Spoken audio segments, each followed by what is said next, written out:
Greetings, Minecrafters! Nonsanity here, and welcome to episode 9 of the Daybreaker Primus Let's Play series, Feed the Beast Horizons 2. Today, I'm going to touch upon a few things, but I'm going to get started with Aura Cascade.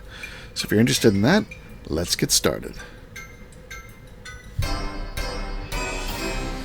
Now, to start off with Aura Cascade, it comes with a book. You can make the book with just an aura crystal and a book, and aura crystals. Oops. Aura crystals are diamond around glass. You get 16. I think that's going to change in the next version of the pack, to the newer version of Aura Cascade. So some of this may be different in the newer version than it is right now. But in the book, quest processor completed. Okay. There are quests. I've been doing some tests. I've actually been building some things and testing stuff out and getting the hang of it. But you can run through this and it teaches you a number of steps. Create one of those. I've done that. Why is it incomplete? I mean, I don't have any on me though, so let me get some.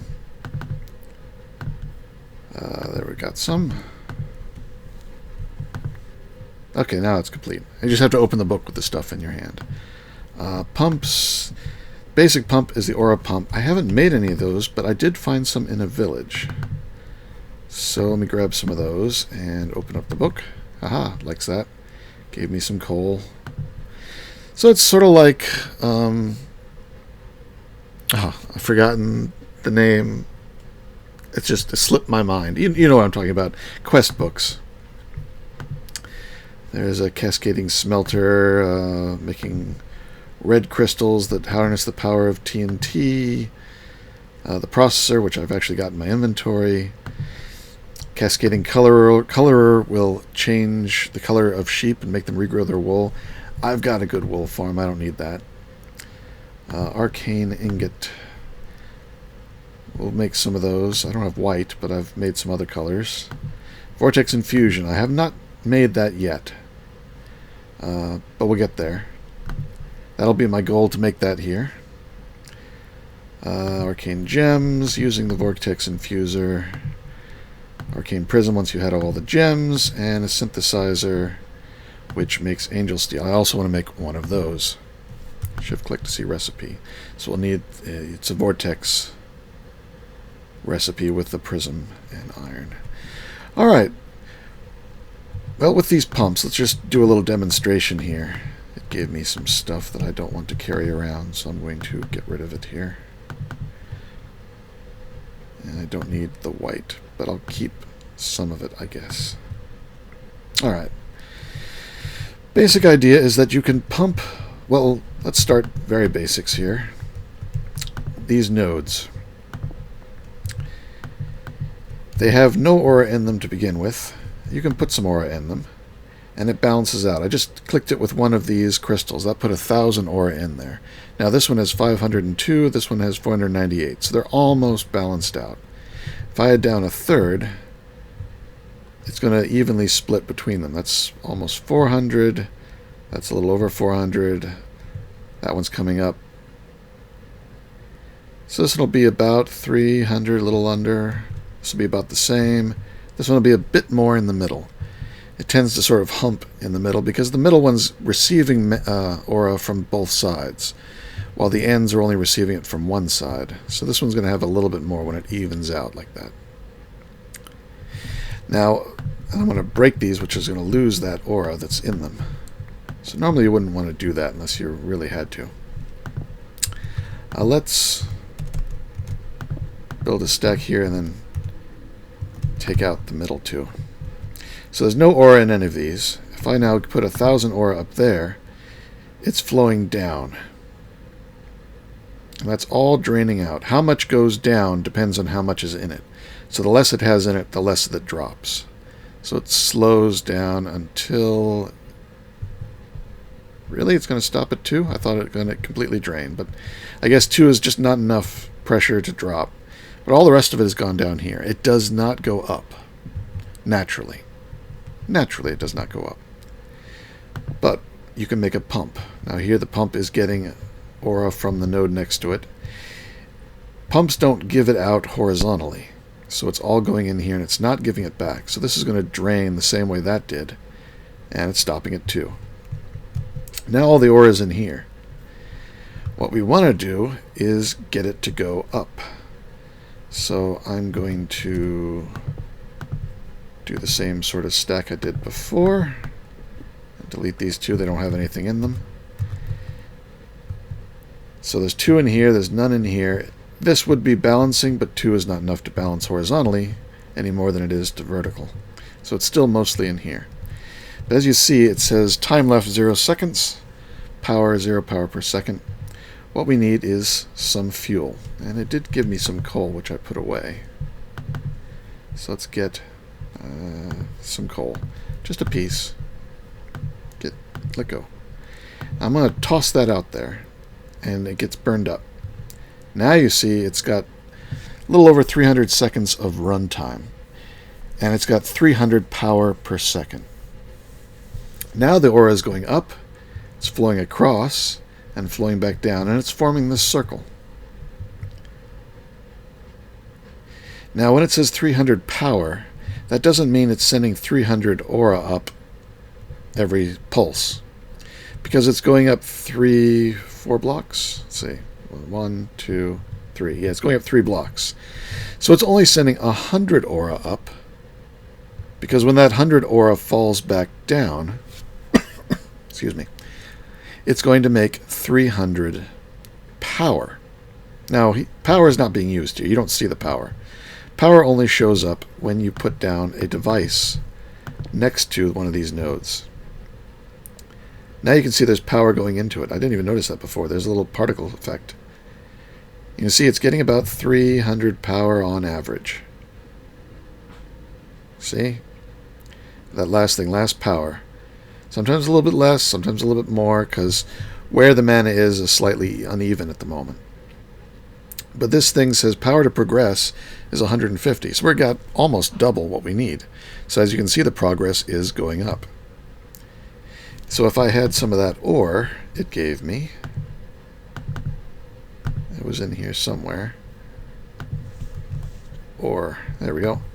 And we toss that down. I take off my magnet because my magnet's going to pick it right back up again. Is that close enough? Let's get a little closer. Alright, so as soon as the progress reaches 60, it is going to do something. And the cascading processor does a number of different things. One of the things it does is grind ores to double. So it'll take one of those. In fact, let's just drop one of them. It doesn't matter. They don't have to be out there for the full 60. It just has to be out there when it reaches 60. It'll find the closest or oldest item floating around it and process it. Another thing that it does is it prevents items near it from despawning. So there, it just hit 60, and look, 2 iron dust. That's using apple milk teas. That's fine. So this can double your ore, and you know, it's just using coal for power. Time left is starting. I'm surprised it was still running. It says no aura. Aura stored. I guess it's reached equilibrium and it's doing it fairly steady. But you're still seeing, I'm still seeing uneven on the last power. So you do see a lot of fluctuation here. I don't know why. Everything else seems pretty stable. If these numbers seem the same, then I imagine it's pumping around the same amount. I don't know why this would be fluctuating. But yeah, that's how you get mana to go up. And falling mana generates power. Now, how much falls, again, depends on how much is in this node. And since we're getting around 300 and it's dropping 3 blocks, you count the block it's at, and then 1, 2, then plus itself, or maybe you count the bottom one. Doesn't matter. You count one end or the other. So 1, 2, 3. So it's probably dropping about 100, since we're getting about 300. Because that's what this is pushing up, is 100. Because it's pushing it up 3 blocks, and it's doing 300 power. So 300 power up, 300 power down. Pretty straightforward. Now, if you put more into the system, I'm just going to dump a whole bunch of these in here, because I have the resources to handle it. It's not going to make much of a difference, because this is only putting up 300, so you're only going to get 300 down. You can make another one of these, though. Oops. Come here. I'll put one over here. I'm going to stack up in the same way. And it needs fuel. So let's just get a bunch more coal, because the first one's probably about out. So it ate its coal. It'll be eating its coal in 30 seconds from now. It'll sit there. You can put it out there. It won't despawn. So now we've got 2 of these pumping. They're both pumping at 300 power. So we should be seeing about 600 power here. And it's just about there. Now that's far more than this thing needs. It only needs 150. So we're giving it 4 times as much as it needs. And if you notice, we're going up by about 3 progress per pulse. It's about 3. Yeah, 3. Not 4. You get diminishing returns as you go over the power it requires to progress. If you give it multiples of that, you're not going to get a full multiples of progress. So there's a slight penalty for going over what it says. In fact, this device has an upgrade, in which case it takes 1,000 to progress. And you think, why make it harder to use it? So right now we don't have 1,000. If you don't match the amount of power it needs to progress, if that last power is less, like if this one was less than 150, it was 149, that 149 power is wasted. It does absolutely nothing. It doesn't progress. And it doesn't count to the next cycle. Each cycle is its own event. So you have to get at least what it says for progress. So why would you want one of these with 1,000 progress? Well, the reason is, if you can produce lots and lots of power, then starting at a higher level necessary to power the device, you can multiply more. I mean, it just works faster. And I'm not using this power for anything right now because it's sort of idle. But that's your sort of basic type of system. As you get bigger, things get a bit more complicated. And there are also different colors of aura and different types of pumps and different types of node and a whole bunch of different machines. But I like going big. I like going self-sufficient. I'm using the wind power for my RF right now, so I don't have to give it fuel. These things, you got to give them fuel. I'd rather not use them. So let's mess with a different color of aura. And for this one, I'm going to demonstrate 2 different colors of aura. Let's see, put these down here. Now, as I said, it spreads out, but violet aura, purple aura, has a slightly different behavior. If I were to put white in here, actually let's do both. You can have multiple colors. Let's put 1 white and 1 violet. So you can see that both of them are spreading out through all 4 nodes. It should reach a balancing point at some point, and it'll be a little bit less on the ends and a little bit more in the middle, but otherwise fairly even. Okay, white aura 215, violet aura 259. White aura 305, violet 367. 282, 348, 9. 198, 245. Slightly fluctuating there. Now, if you notice something consistently in all 4 of these, there's more violet than white. All of them. more violet than white. That means there's more violet than white in the system. And yet I put one crystal of each, and each of them gives you 1,000. Because the purple multiplies. It's got its own rules. It needs a minimum amount in a node before it multiplies. And the more that's in the node, the less likely it is to multiply. So it seems to have reached an equilibrium as well. No, maybe it's still going up a little bit.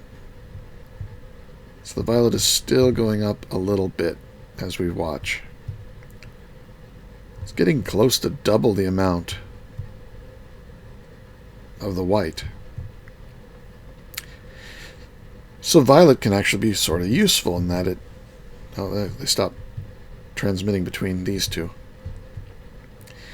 Violet can be useful in that it self-generates. And we're going to sort of abuse that feature for power. This is something I was experimenting with. But while we're talking about colors, let's get out another type of pump. Not this one, back here. These. I also want to get some levers. Okay. And maybe a little bit of redstone. Get some redstone. And do I have a torch in here? Pretty sure I've got a torch somewhere. There we go. And a torch. And a block. I'm going to stick the block here, put the lever on it, torch on it, and a little bit of redstone. So basically this will flip which side is active. I'm going to put an orange node over here and an orange node over here. These are aura manipulators. They come in two varieties, orange and black. Black has less use in the current version right now. It was more important later, but changes have made it less important. But orange can still be very useful. As you can see, this has no aura in it. Same with this one. Each of these is basically a sink for orange. It eats orange and doesn't accept anything else. But if you give it a redstone signal, it now has mana in it, or aura in it. And that's flowing over here to this guy, which is destroying it. I'm going to hook it up even though that's a no signal, so it's not going to do anything. Orange has an effect on nearby nodes. If you look in here, there's no more aura in this node, of either color. This one's got some, this one's got some, and this one's got some. But it's been pushed out of here. If I now take some regular nodes and place it here, you can watch the aura, whoop, disappeared. No aura here, no aura here. We have it here and here. Put down another node. And this one is now empty. Basically, if there is a node nearby with orange flowing through it, then nearby nodes will also throw their mana, their aura in the same direction. So now all the aura is down here. We have the original white 1000 that I put in, but now you can see the violet has increased to 2620. We've got an extra 1600 violet aura just from it sloshing around in these things. And now I can flip this switch, reverse the flow of the orange. This one's empty. This one's emptying out. And this one will be emptying out. And now it's all down here. And we have a little bit more violet. It gains some in the crossing. I think for quite some time, if I keep flipping this, as the purple aura moves, no, it didn't gain anything that time. Sometimes it does. But orange can be useful for manipulating where you want your aura to go. Here it all comes down to this end now. It's a neat mechanic. Yep, we gained a little bit that time. And something to keep in mind. But notice that if there isn't a node, it's not the beam of orange that's doing the effect. It's not the flowing through the air, because now this one's got stuff in it. These two both have aura in it, and these two don't. It has to be, it's the motion of orange through a node that's nearby that causes a node to send its aura in the same direction. So you'd need a node there to get that to work. Let's empty this out. There it goes. So that's a neat aspect of both purple and orange. But we're not going to use orange right now. We are going to just use the purple. And I guess I'll do a little small-scale example of what we're about to do. I missed my magnet, but that's I guess better turn it on back. Turn it back on again. There we go. All right. So what we're going to do is we're going to have a node here. This will be next to a machine. Doesn't matter what the machine is. I'll just stick that one there for now. And we're going to go up, just 2 blocks for example purposes, and put a node up here. Now, if I just slap some violet aura in there, it's going to flow down just as the white did. And it's going to give this thing power. And it's had 13 progressions. But as this thing runs out, and it is pretty much out, it's all down here, the power has stopped. So it didn't help us any for it to be purple, violet. But actually, I don't want these. I want to put nodes around it. And you have to crouch click to place something on the side of one of these. Alright, so now there's 4 of them up there. I want to slap it with another violet crystal. Now it's both sharing around it and dropping down. And let's go ahead and break that and replace it. So there it's getting aura. So we put 1,000 of the violet aura up here. It is bouncing around between these, and as it does, it's gaining. It's also falling. See, we've already gotten 500. We're not generating enough to progress. As you see, the last power is less than 150. So we're not actually powering this machine properly. But it's still pouring down, sloshing around up here, making a little bit more. As you can see, we're already over 1,500. And it's still coming. And there still seems plenty up here. This arrangement, probably, I don't think, in all my testing, it should never empty out. That may change in future versions. I think the next version of this pack, I was testing with that, and this still worked there. So we're constantly generating extra violet, dropping it down to here. There, we're almost at 3,000. And it can produce power. It's just pooling down here. It's not going to go anywhere. Of course, this isn't enough to run this machine. So what if we did this again? Now, if we just put another flower like this and slap some in it, this isn't going to work, because all of these are not only sharing to them, they're also dropping down. So eventually this top layer will empty out. Yeah, it's almost empty. Yep, no more pulses in the top layer. So that didn't help any. There's a little bit falling there. Even that's gone. In fact, they're all empty now. There's nothing left in them. So that doesn't work. What we're going to need to do is separate the flowers with a block that the aura can't flow through.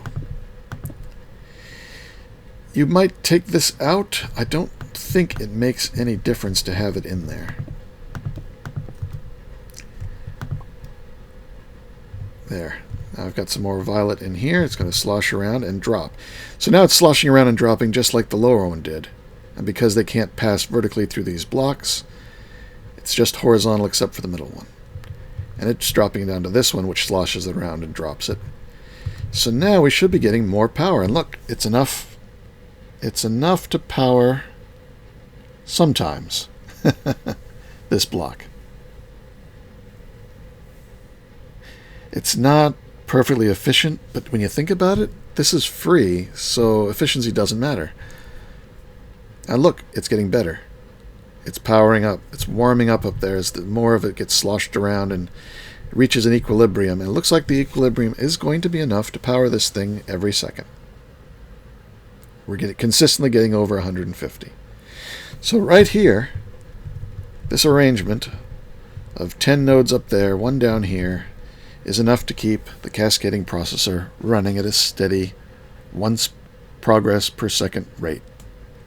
Not bad. Some of the other machines need a lot more than 150 per second. One of them in particular, the cascading synthesizer, takes 10,000. Can we scale this up to make 10,000 every second? Yes, is the answer. And we're going to do that.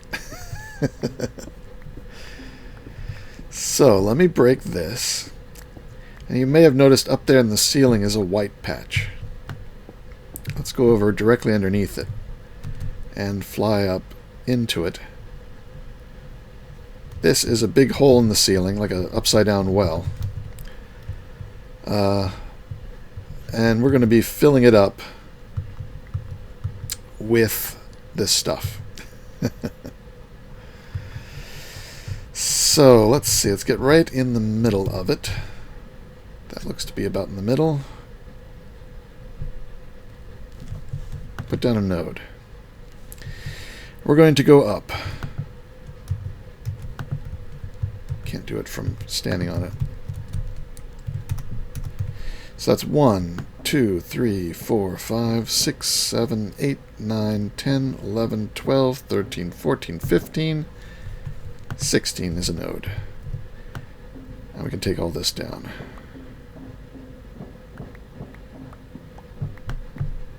There we go. So that's 2 nodes with 15 blocks of air between them. That is the most distance you can have between 2 nodes and still have them connect. And to make sure that they're connecting, because I couldn't see it at the time, I want to break it, place it back down. There should be a particle effect between them. There wasn't. Did I miscount? Let's try one lower. Okay, there we go. So I must have miscounted. So now if I break it, particle effect. Okay. But up here there wasn't one? No particle effect. So it does have to be at that level. Alright, so we found it. That is the max height. Now I could build the star around it right here. And like I actually did before, I think I had the stem on the flower. By putting the flower up 1 level from that node, that stem node concentrates all of them into that block and then sends it down. Seems to work a little bit better with that there. And we'll be using it later on for further collecting. So I do that. And then we can sort of repeat this, oops, again and again. There's no aura in the system, so it doesn't matter if we're connecting at the moment, but we want to separate them like that. We can do this multiple times. I think we're going to do it like 7 times. But I want even more power than just this 1 column. 1 column won't cut it. So I want to make a second flower like that. And I'm putting it in at the level where the stem is and off to the side.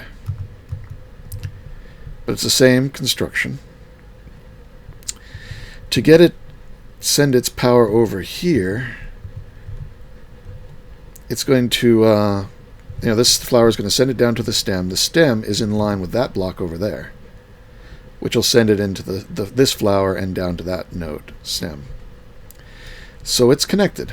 The bottom of it is connected over there. It's going to be repeating 2, like so. Am I hitting the wall already?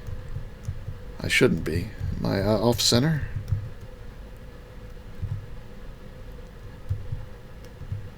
No, that's right. Yeah, there is a... It does touch right there. So let's continue on here. But of course it needs the blocks too to prevent it from dropping from the pedals. So put those blocks in place.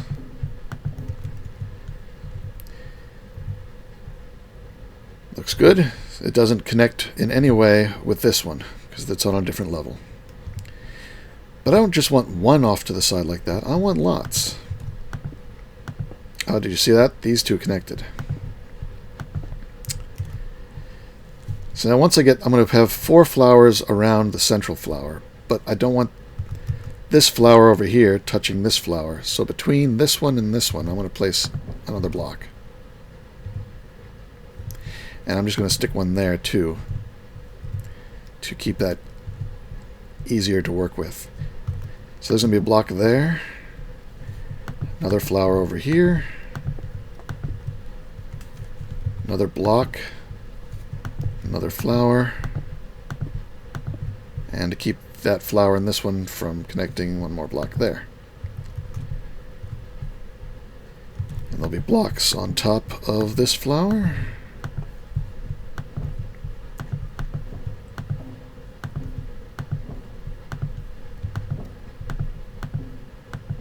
Oops, not that one.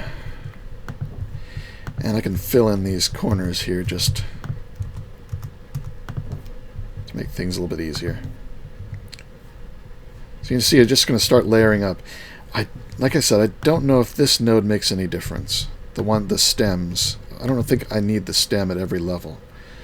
But that's the way I built it before, and I don't want to have to tear it all apart and put them in if it does matter. So for now, I'm going to put them in. Later on, I'll try and figure out if they're actually necessary.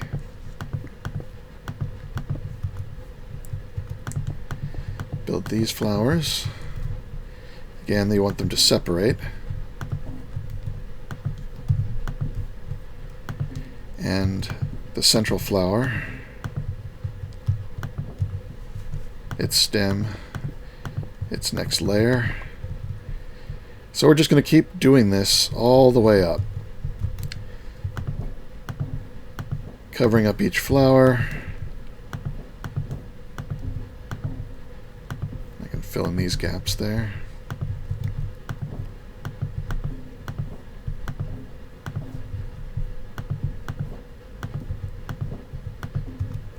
Putting in the 4 stems around the sides.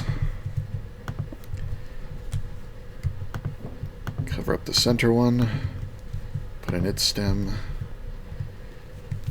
And you can see where the flowers are around the stem, so that's one of the dead spots that needs to be blocked. There's one, there's one, there's one. And I'm just going to keep doing this all the way up until I run out of materials, because I should have just enough. Until I reach the ceiling with a little bit of room to move around. And I will be back when I'm done doing that. Alright, it's all done.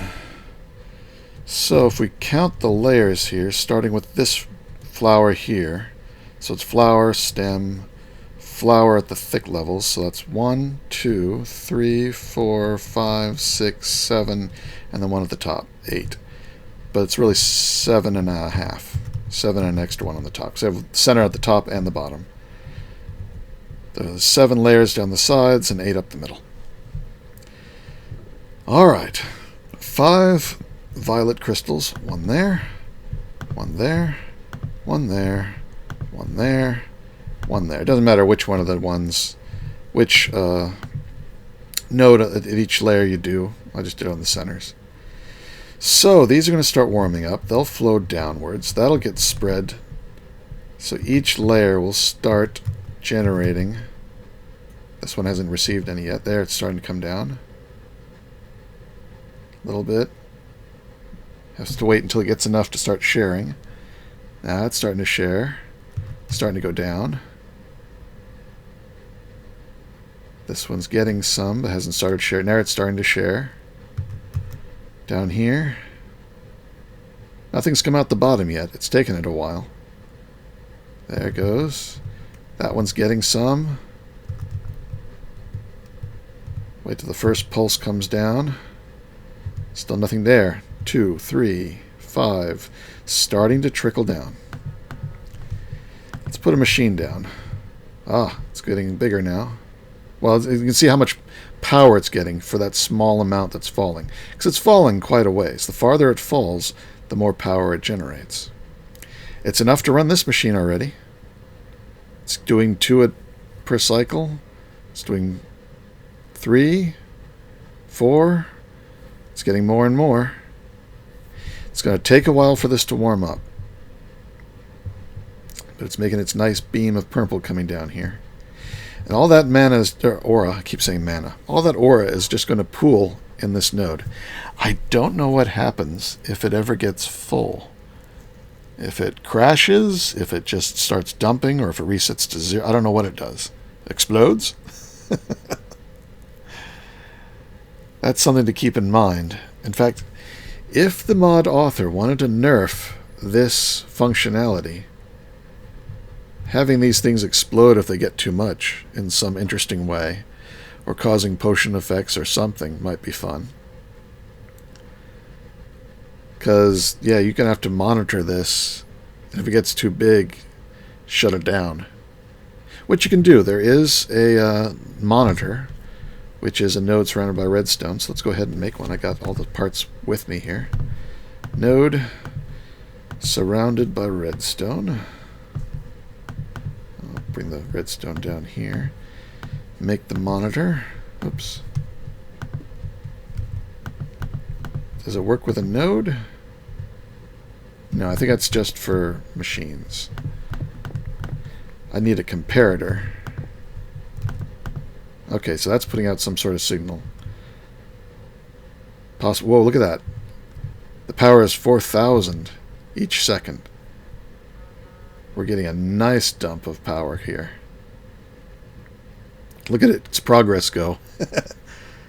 Wow, that was like 11 progress per cycle. It's very, very fast. Let's see, we'll have to look in the book for what the monitor does.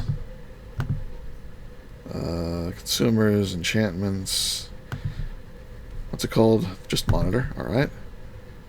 So let's look through the index here for M. Monitor. Can read additional state from pumps and consumer blocks. When placed next to a pump, it'll output a redstone signal when the pump runs out of fuel. Placed next to a consumer, it'll output a redstone signal when the consumer has no work to do. Okay, so because this has nothing to do, it's outputting a signal saying, hey, you should dump something next to this because it's ready to work. So at 4,200. Hopefully this will continue to improve. I'll come back a little bit later when it's hopefully stabilized. It seems to be... So I think maybe if I break this for a little bit. Is that the trick? Let it build up a little bit more. And then put it back. It'll be slightly higher for a short period of time because with that node gone, it was all collecting in here. Now that excess is falling. So it's going to go back to where it was. In my testing, this was producing over 10,000. So if it's not doing that right now, I'll have to figure out what's going wrong. Or maybe I made a mistake somewhere in the construction. Looks like it's all here. But I'll come back in a little bit. It may still be trying to stabilize. So, see you in a bit. Well, there's your problem. I never attached all 3 of these side flowers to the bottom. This one's got the attachment at the bottom, but these don't. So they're just building up their aura right there. That's why it wasn't getting as much power as it's supposed to. All right, now that's going to give unusual readings as these dump their tens of thousands of built up aura. This is going to be going like crazy for a little bit. Yeah, look, that's 82,000, 88,000. Can we break 100,000? We broke 100,000. Damn, that's flying. Look at that.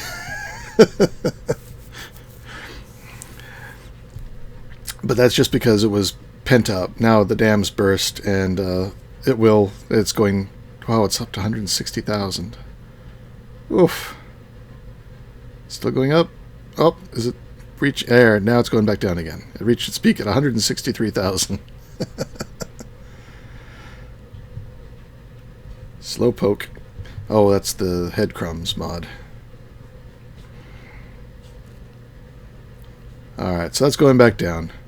I'll be back when it is stabilized. I went away for a little bit, so I stuck a chunk loaded here. I can take this off because I don't need it at the moment. Alright, back in a bit. Okay, it's had time to stabilize, and it's just a little over 10,000. It was a little bit closer to the edge. It was mostly over 10,000, but I went up and I did make a slight change.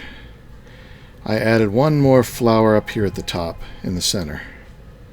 And that was enough to get it consistently over 10,000. So there you go. That'll run most of the machines. Inserting a little bit here. I said I was going to do this, so let's show how this thing works with... Oh, I got to take out my damn magnet again. Hold on. Alright, check out a piece of iron and a piece of wool. And when this thing hits 60... which thankfully is now pretty quick, it turns into a blue ingot, which I've made plenty of, because now I'm going to make 4 Vortex pedestals, and the Vortex controller itself. Now this is a little different in that it has to get 4 different, I'll break that, 4 different amounts of power into it. We're only getting this one stream. But I should be able to redirect it by adding some different nodes and send it down here. Be slightly diminished in strength. So let's see if I do... Oh, I ran out. Grab another one here.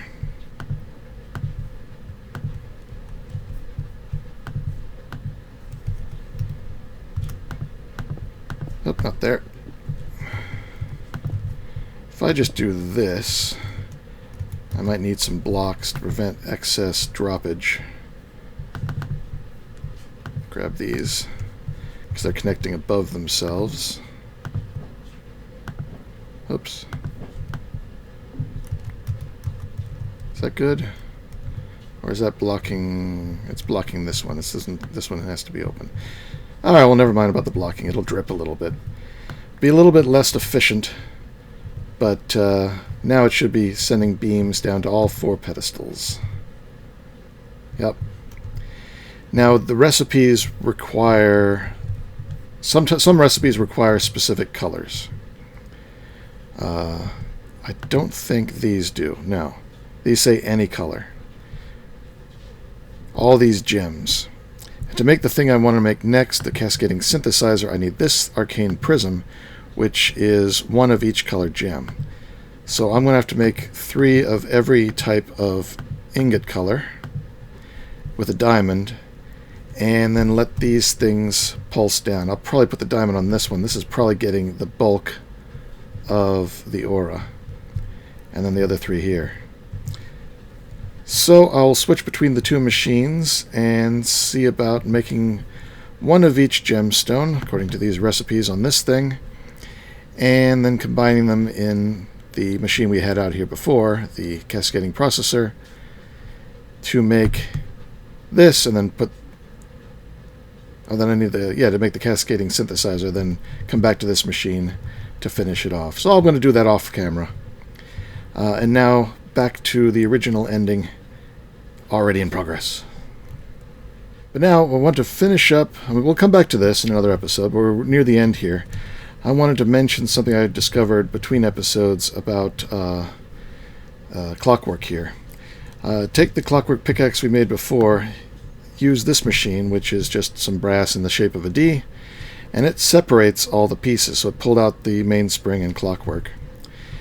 Then I built the Clockwork sword, which is a similar sort of design to the pickaxe. Put the same components in there. Wind that up. And then we'll run over to the mob farm because that provides a better source of temporal nuggets than did the pickaxe. Let's see, do I have any? I won't have any. I do have 5 minutes on it. So I should be able to hit my key and start hitting the mobs with it. I already ran out. Well, there it goes. See, every hit gives you nuggets. So already I've gotten 7. Much faster way to get your temporal ingots. And as a result, I have 7 ingots and a stack, almost 2 stacks, actually now a little over 2 stacks of the nuggets. So yeah, this is the way to go. Plus you can be leveling up your soul gems at the same time, which I'm not doing at the moment, but I was doing before. So we're going to end it right here. Say that this is Nonsanity, signing out. Take care, be good, and see you next time.